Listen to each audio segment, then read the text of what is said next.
જય માતાજી મિત્રો, કેમ છો? મજામાં? જય દાદા દ્વારકાધીશ. આપણે આજે વાત કરશું ડાયાની, કે સમાજની અંદર ડાયા કેટલા હોય એમ. તો આપણે સૌ પ્રથમ વાત કરીએ તો આપણે કહીએ ને સમાજની અંદર કે હરંગ ડાયો છે. હરંગ ડાયો એટલે શું? સળંગ એટલે જે પોતે જ સમજે છે,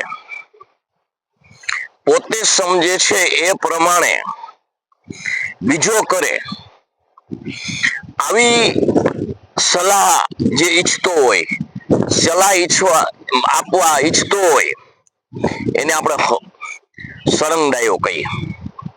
કે જે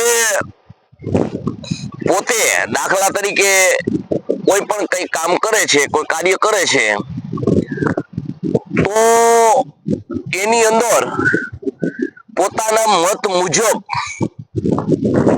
એવું આગોતરું વિચારે, આ કામ કરે છે હું કહું એ પ્રમાણે જ થાય અને હું કરું એ જ કમ્પ્લેટ, એને આપણે હરંગ ડાયો કહીએ છીએ. સળંગ ડાયો પછી આપણે દોઢ ડાયો. દોઢ ડાયો એટલે કે તમે કોઈ પણ કાર્ય કરો, કોઈ પણ કામ કરવા ઈચ્છતા હોય, એમાં જે તમે કરતા હોય કાર્યમાં, એમાં આગળ આવીને અને એમને આમ જ કરાય, તમે કરો એમને આમ જ કરાય, આવી સલાહ, આવી યુક્તિ, આવા વિચાર જે વ્યક્ત કરે એ દોઢ ડાયો કહેવાય. કારણ કે આગળ તો દોઢ જ થાય. અને ત્રીજો હોય ડાયો, કે જે પોતે કરે છે વિચારી સમજીને, અને જે આગલા કરેલા કાર્ય જે છે એને લક્ષ્યમાં રાખીને કે આ કરવાથી કેવું પરિણામ આવ્યું, આમ કરી તો આ પરિણામ આવે, એવું સચોટ વિચારી સમજી અને જે કાર્ય કરે એને ડાયો કહેવાય. એટલે ડાયાના જે પ્રકાર છે, આવા સમાજની અંદર તમને વિવિધ જાતના ડાયા જોવા મળશે. તમને હરંગ ડાયો, દોઢ ડાયો, આપ ડાયો. હવે આપણે જોયું તો જે આ ડાયા છે એનું જીવનમાં મહત્વ કેટલું છે, તો આપણે કહીએ ને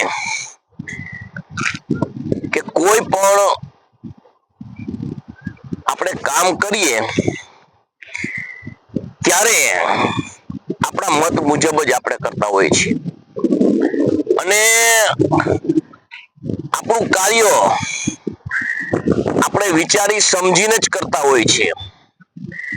તો જીવનની અંદર કોઈ દિવસ કોઈ પણની સલાહ મુજબ કે એની વિચાર શક્તિ પારખા વગર કોઈ પણ કાર્ય કરવું નહીં. કારણ કે સમાજની અંદર આવા દોઢ ડાયા, આપ ડાયા અને હરંગ ડાયા, આપ ડાયા, હરંગ ડાયા અને દોઢ ડાયા, આવા ડાયાનો તમારે ગોતવા નહીં જવું પડે. હર કોઈ સમાજ, હર કોઈ જ્ઞાતિ અને આવા જે છે ને, આવા પ્રકારના માણસો, એ તમારે વગર બોલાવે તમારી પાસે આવી જશે.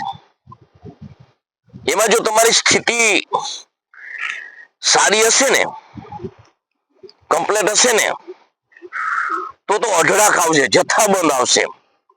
એટલા જ માટે કહું છું કે આવા માણસોને સ્થાન ન આપતા. કારણ કે મન અને બુદ્ધિ ભગવાને આપણને સ્વતંત્ર આપી છે.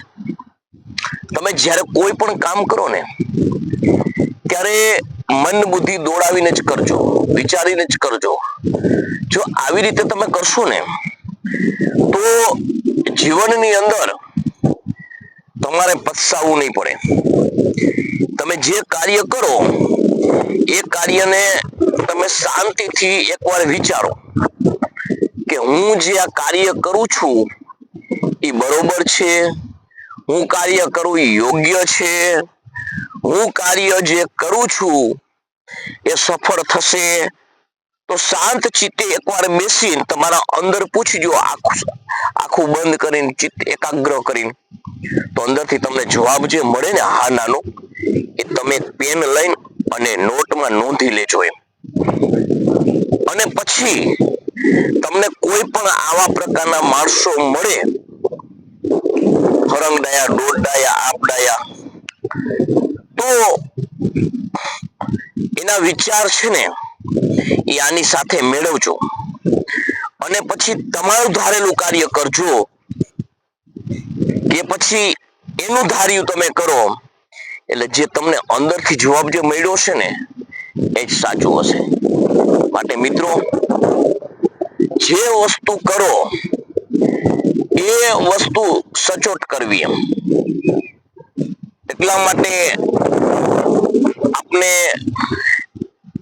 હું એ જ જણાવવા માંગુ છું કે કોઈ પણ નિર્ણય લેતા પહેલા આવા દોડડાયા, સળંગડાયા, આપડાયા એનું માર્ગદર્શન લીધા વગર તમારું ધાર્ય કરજો. આપને આ વિડીયો કેવો લાગ્યો મને કોમેન્ટ કરીને જણાવજો, લાઈક કરજો, શેર કરજો. જય માતાજી, જય દાદા દ્વારકાધીશ, જય ભવાની.